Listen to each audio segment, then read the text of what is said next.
This is me. This is how I win. So I finally checked out the Safdie brothers' Uncut Gems, starring Adam Sandler as a jeweler named Howard Ratner, who gets himself into all kinds of trouble because he's addicted to gambling, and he's got lots of other problems with his family life and his relationships, and he is going through all kinds of hell in this movie, which is grueling and hard to watch because you're constantly concerned about the people in front of you. You just never know when the violence is going to erupt. I told you about how things were gonna go. You like the way things are going now?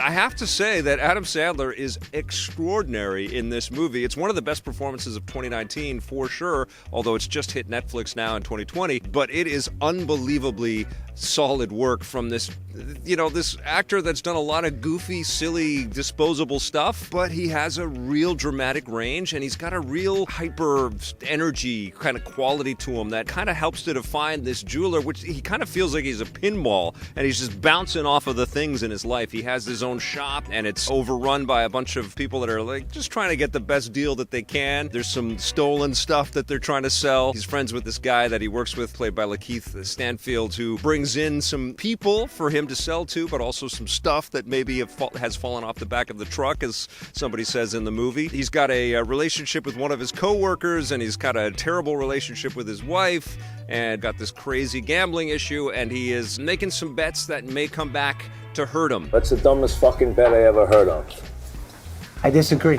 And so he's kind of being pursued throughout the movie by a character played by Eric Bogosian named Arno. He's got some cronies as well, and they're all terrifying. Eric Bogosian is a fantastic actor too, man. The guy just has to stare at the other actor. You feel immense fear. And then we also have this unbelievably well-crafted cameo by Kevin Garnett, who is this jewel-lusting NBA player. He's playing himself, but it's like this crazy fictionalized version of himself who will walk into these backroom jewelry shops looking for the good deal, and they find this uncut gem, and that's at the centerpiece of the story. I heard you resurface your fucking swimming pool. You know how that makes me feel? Never You think your life is more important than I my don't life? know who said that.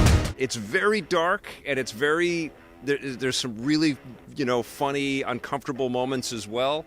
And what's surprising is that Adam Sandler is just so good and competent in all of these different scenarios. You really feel for the guy, you really get a sense of empathy for the guy, but you're also sitting there as an audience member going, what the hell are you thinking, you idiot? What are you doing? You're ruining your life. He's also got a physicality to the performance as well, which I thought was pretty extraordinary. There's a scene, he's constantly being thrown around and pushed around and stuff, but there's the scene where he just gets thrown in a pretty dramatic way, and he just handles it, and it feels in character, and it feels so rooted in this reality that the Safdie brothers have crafted for us. I've only seen Good Time, starring Robert Pattinson, and this movie, Uncut Gems, from the Safdie brothers, but that I felt similarly when I watched Good Time as well. There was a palpable terror. There was just this concern that something awful was going to happen, and that also exists and permeates through this. So I'm dubbing it the Safdie-verse, which is like this hyper-real urban grittiness that is so uncomfortable and so not where I would be cool with existing. You having a good time? Yes.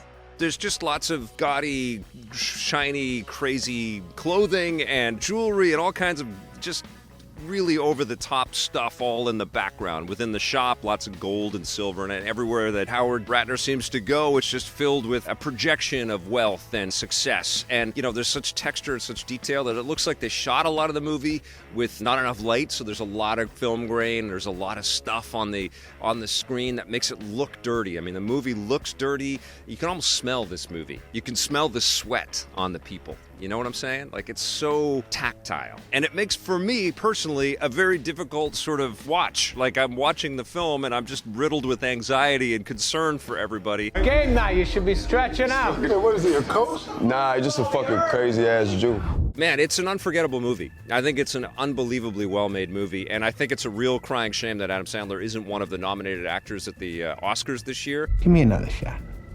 Honestly, he got robbed. I think that this performance is as nuanced and interesting and memorable as almost as Joaquin's performance as Joker. You know, like this is really, really terrific stuff. Scorsese's one of the producers on here, and you can feel a little bit of a baton pass in a movie like this. It feels like it came from the spirit of Scorsese. It's incredible. It's not comfortable viewing, but it's unforgettable viewing for sure. Uncut Gems is pretty damn close to a masterpiece. I'm going to give it a 9.5 out of 10.